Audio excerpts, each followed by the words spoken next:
बंधुगण आम ओडिशार एक स्वतंत्र पारंपरिक पर्व हेउछि जहाँकि कांजी अँला नवमी। एहाकु मध्य कांजी अँला नवमी उषा बोली मध्य कुहाଯାए, जहाँ मार्गशीर मास कृष्ण पक्ष नवमी तिथि रे अर्थात ठीक प्रथमा अष्टमीर परदिन कांजी अँला नवमी उषा को पालन करा जाइथाए। ओडिशार एक खूब पारंपरिक स्वतंत्र पर्व एवं एही दिन मध्य एपरि कुहाଯାए जे सासु एही दिन बहु को मुंडिया मारे। यह बहुत अविश्वसनीय कथा जहाँकि बहुत लोक मैंने जानी नाहंती।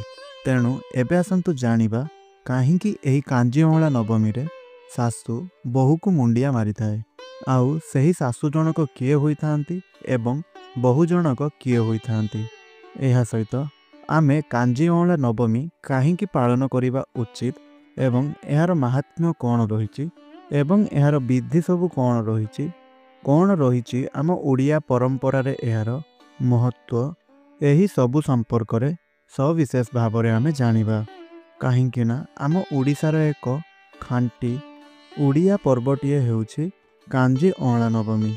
जेउपरि भाव रे आमे चित्ता लागी अमावास्या को पालन करिथाउ, रज पर्व को खुशीर सहित पालन करिथाउ, एही गुड़िक जेपरि सबु खांटी ओडिया पर्व रे जाउछि, ठीक सही परी आउ एक खांटी ओडिया पर्व हेउछि कांजी अँला नवमी। पवित्र मार्गशीर मास कृष्ण पक्ष नवमीर तिथि हेउछि कांजी अँला नवमीर उषा।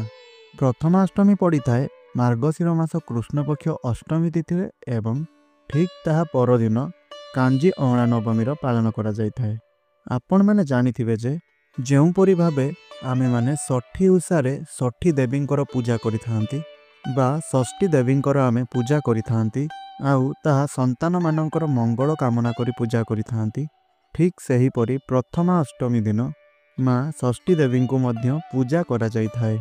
तेबे सही परी कांजी अँला नवमी दिन पिता सुखुआ को पूजा करिवार परंपरा रही अछि। तेबे आसंतु एबे जानिबा कांजी अँला नवमी रे आपण किपरि भाबरे पिता सुखुआ को घरे आपण पूजा करिवे, कौन ताहार रहिछि विधि। ता पूर्वर आपण माने आमर एही वीडियोटी को गोटे लाइक करंतु एवं तळे आसुथुबा कमेंट बॉक्स रे जय श्री जगन्नाथ निश्चय रूप रे लिखंतु। एहा सहित जदि आपण माने आमर एही चैनल रे प्रथम थर पई वीडियो देखुचंती ताहले आपण माने आमर एही वीडियोटी को गोटे लाइक करी चैनल टी को सब्सक्राइब करी आपण माने शेयर निश्चय रूप रे करि दियंतु। तेबे फ्रेंड्स कांजी अँला नवमी दिन स्वतंत्र भाव रे पिता सुखुआ को पूजा अर्चना करा जाइथाए एवं आपण 7टी पिता सुखुआ नेबे एवं ताहाको आपण भल भाव रे हळदी पानी रे धोई देबे। एहा परे आपण सही सुखुआ रे सिंदूर एवं कज्जल देबे।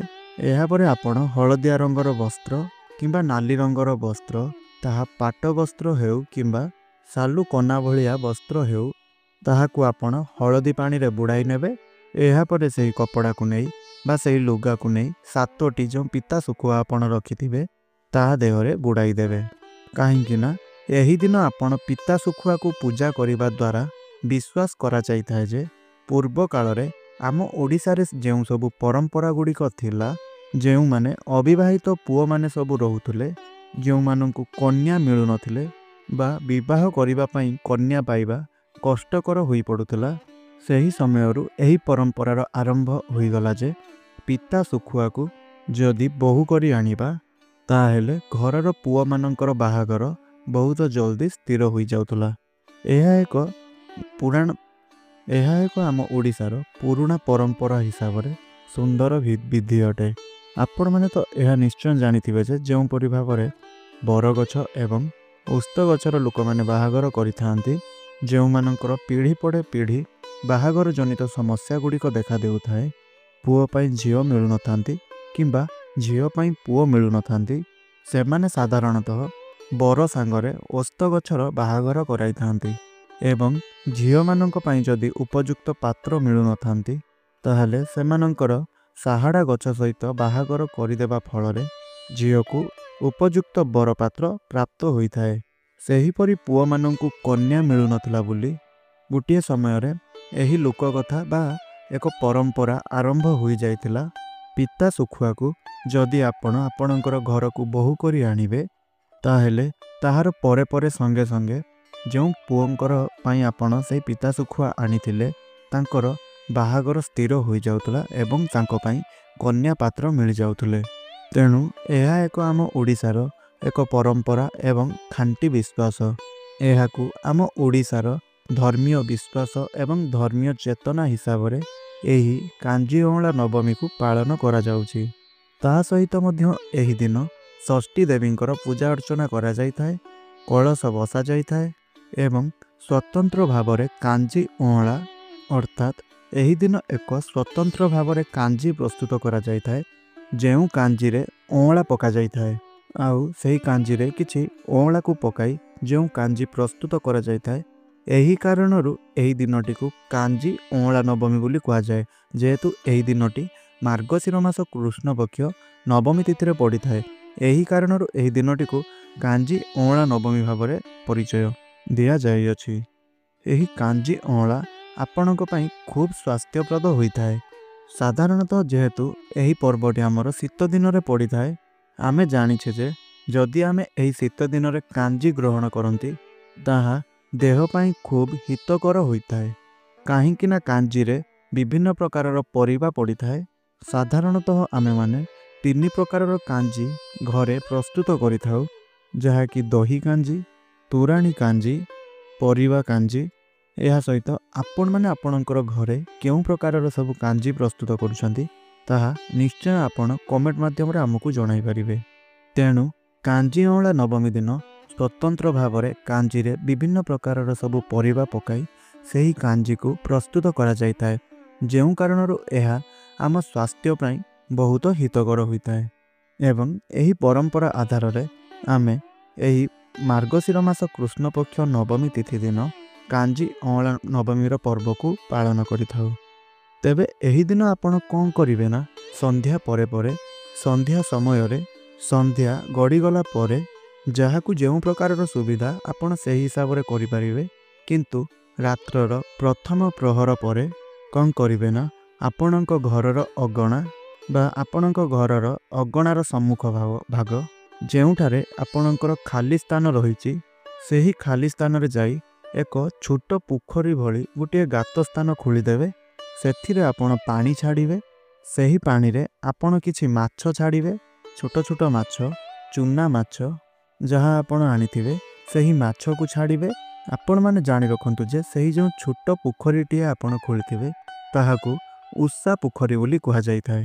ସେହି ଉଷା ପୋଖରୀ ଚାରିପଟେ ଆପଣ ବାଳୁଙ୍ଗା ଧାନ ଗଛ ଏବଂ ସାରୁ ଗଛ, ତା ସହିତ ସ୍ୱତନ୍ତ୍ର ଭାବରେ କୋଇଲି ଖୋଦା ଗଛ ଏବଂ ଅପମାର୍ଗ ଗଛ, ଏହି 4ଟି ଗଛ ରଖିବେ ଏବଂ ସେହିଠାରେ କାଞ୍ଜି ଅଁଳା ନବମୀର ଓଷାକୁ ପାଳନ କରାଯାଇଥାଏ। ଏହାପରେ ଆପଣଙ୍କୁ ପୂର୍ବରୁ ଯେଉଁ କହିଥିଲି ଏକ ପିତ୍ତଳ ଥାଳିରେ ଆପଣ 7ଟି ପିତା ଶୁଖୁଆକୁ ଆପଣ ହଳଦୀ ପାଣିରେ ଗାଧୋଇ ତାକୁ ହଳଦିଆ ରଙ୍ଗର ବସ୍ତ୍ରରେ ଘୋଡ଼ାଇ ତା ଉପରେ ଆପଣ କଜଳ ଏବଂ ସିନ୍ଦୁର ଲଗାଇ ସେହି ଥାଳି ମଧ୍ୟରେ ରଖାଯାଏ ଏବଂ ପିତା ଶୁଖୁଆକୁ ଏହି ଦିନ ପୂଜା କରାଯାଏ। ଏବଂ ତା ପାଖରେ ଯେଉଁ ପୋଖରୀଟି ଆପଣ ଖୋଳିଥାନ୍ତି, ଛୋଟ ପୋଖରୀଟିଏ, ସେହି ପୋଖରୀ ମଧ୍ୟକୁ ଫୁଲ ପକାଯାଇଥାଏ ଏବଂ ସେହି ପୋଖରୀକୁ ପୂଜା କରାଯାଏ ଏବଂ ତାଙ୍କୁ ନୈବେଦ୍ୟ ଭାବରେ କ'ଣ ଦିଆଯାଏ ନା ଭାତ ସହିତ କାଞ୍ଜି ଏବଂ ବିବିଧ ପ୍ରକାରର ପରିବା। ସାଧାରଣତଃ ଅନେକ ଅଞ୍ଚଳରେ 6 ପ୍ରକାରର ପରିବା ଯେପରିକି ଓଉ, ସାରୁ, ଆଳୁ, ବାଇଗଣ, କଖାରୁ, ତା ସହିତ ଅଁଳା, ଏହିପରି ଭାବରେ ଯିଏ ଯେଉଁପରି ପ୍ରକାରର କାଞ୍ଜି ବନାଇ ପାରିବେ ସେ ସେହି ତରକାରୀକୁ ପ୍ରସ୍ତୁତ କରିବେ ଏବଂ ତାକୁ ଆପଣ ଭୋଗରେ ବ୍ୟବହାର କରିବେ। ଏହା ସହିତ ଆପଣମାନେ ଅନ୍ୟ ଯାହା ସାଧାରଣତଃ ବ୍ୟଞ୍ଜନ ପ୍ରସ୍ତୁତ କରିପାରିବେ ତାହାକୁ ବନାଇ ଆପଣ ଭୋଗରେ ବ୍ୟବହାର କରିପାରିବେ, କିନ୍ତୁ ସବୁଠାରୁ ଶ୍ରେଷ୍ଠଟି ହେଉଛି ଯାହାକି କାଞ୍ଜିରେ ଅଁଳା ପଡ଼ିଥିବା ଆବଶ୍ୟକ। ଏହାପରେ ଆପଣଙ୍କୁ ଯେଉଁ କଳସ ସ୍ଥାପନା କଥା କହିଥିଲି, ଆପଣ ସେହି ଛୋଟ ଓଷା ପୋଖରୀ ପାଖରେ ଏକ ପିଢ଼ା ବା ଏକ ପାତ୍ର ରଖିବେ, ଯାହା ଉପରେ ଆପଣ ସେହି କଳସକୁ ସ୍ଥାପନା କରିବେ ଏବଂ ସେହି କଳସ ତଳେ ଆପଣ କିଛି ଅକ୍ଷତ ନହେଲେ ଧାନ ଦେଇପାରିବେ। ଖାଲି କେବେ ବି କଳସକୁ ରଖିବେ ନାହିଁ। ତା ମଧ୍ୟରେ ଆପଣ ଜଳ ପୂର୍ଣ୍ଣ କରିବେ ଏବଂ ସେଥିରେ ପୁଷ୍ପ, ଆମ୍ବ ଡାଳ ଏବଂ ଆପଣମାନେ ଅଳ୍ପ କିଛି ସେହି ଜଳରେ ଗଙ୍ଗା ଜଳ ମିଶାଇ ପାରିବେ। ଦୁବ, କଉଡ଼ି ଏବଂ 1 ଟଙ୍କିଆ କଏନ୍ ମଧ୍ୟ ସେହି ଜଳରେ ଆପଣ ପକାଇ ପାରିବେ। ଏହିପରି ଭାବରେ ଆପଣମାନେ କାଞ୍ଜି ଅଁଳା ନବମୀ ଓଷାର ପାଳନ କରିବେ। ତେବେ ବନ୍ଧୁଗଣ, ଆଶା କରୁଛି ଆପଣଙ୍କୁ ଆମର ଏହି ଭିଡ଼ିଓଟି ଭଲ ଲାଗିଥିବ। ଯଦି ଆପଣଙ୍କୁ ଆମର ଏହି ଭିଡ଼ିଓଟି ଭଲ ଲାଗିଥାଏ ତାହେଲେ ଆପଣ ଆମର ଏହି ଭିଡ଼ିଓଟିକୁ ଗୋଟିଏ ଲାଇକ୍ କରନ୍ତୁ ଏବଂ ତଳେ ଆସୁଥିବା କମେଣ୍ଟ ବକ୍ସରେ ଜୟ ଶ୍ରୀ ଜଗନ୍ନାଥ, ଜୟ ମାତା ଲକ୍ଷ୍ମୀ ଅବଶ୍ୟ ଲେଖନ୍ତୁ। ଏବଂ ଆପଣମାନେ ଯଦି ଆମର ଏହି ଚ୍ୟାନେଲରେ ପ୍ରଥମ ଥର ପାଇଁ ଭିଡ଼ିଓ ଆସି ଦେଖୁଛନ୍ତି ତାହେଲେ ଆପଣମାନେ ସବସ୍କ୍ରାଇବ୍ କରିନିଅନ୍ତୁ। ଆଉ ଯଦି ଆପଣମାନେ ଆଗରୁ ବି ଆମର ଭିଡ଼ିଓ ଦେଖିଛନ୍ତି ହେଲେ ଚ୍ୟାନେଲଟିକୁ ସବସ୍କ୍ରାଇବ୍ କରିନାହାନ୍ତି ତାହେଲେ ଆପଣମାନଙ୍କୁ ଅନୁରୋଧ, ଆପଣମାନେ ଆମର ଏହି ଚ୍ୟାନେଲଟିକୁ ସବସ୍କ୍ରାଇବ୍ କରିଦିଅନ୍ତୁ ଏବଂ ପାଖରେ ଆସୁଥିବା ବେଲ୍ ଆଇକନ୍ଟିକୁ ପ୍ରେସ୍ କରି ଅଲ୍ରେ ସିଲେକ୍ଟ କରିଦିଅନ୍ତୁ, ଯାହାଦ୍ୱାରା ଆମେ ପ୍ରତ୍ୟେକ ଦିନ ଅପଲୋଡ଼ କରୁଥିବା ଭିଡ଼ିଓ ଗୁଡ଼ିକ ଆପଣଙ୍କ ପାଖରେ ଯାଇ ସର୍ବପ୍ରଥମେ ପହଞ୍ଚି ପାରିବ ଏବଂ ଆପଣମାନେ ଆମର ସେହି ଭିଡ଼ିଓ ଗୁଡ଼ିକର ଫାଇଦା ନିଶ୍ଚୟ ରୂପରେ ଉଠାଇ ପାରିବେ। ଆଉ ଆପଣମାନେ ଆମର ଏହି ଭିଡ଼ିଓଟିକୁ ଆପଣଙ୍କର ପ୍ରିୟଜନମାନଙ୍କ ସହିତ ନିଶ୍ଚୟ ରୂପରେ ସେୟାର ମଧ୍ୟ କରିବାକୁ ଭୁଲନ୍ତୁ ନାହିଁ। ତେବେ ବନ୍ଧୁଗଣ, ଆଜିର ଭିଡ଼ିଓଟିକୁ ମୁଁ ଏଇଠି ରଖୁଛି। ପୁଣି କଥା ହେବା ଆଉ ଏକ ନୂତନ ଭିଡ଼ିଓ ମାଧ୍ୟମରେ। ରହୁଛି, ଧନ୍ୟବାଦ। ଜୟ ଜଗନ୍ନାଥ।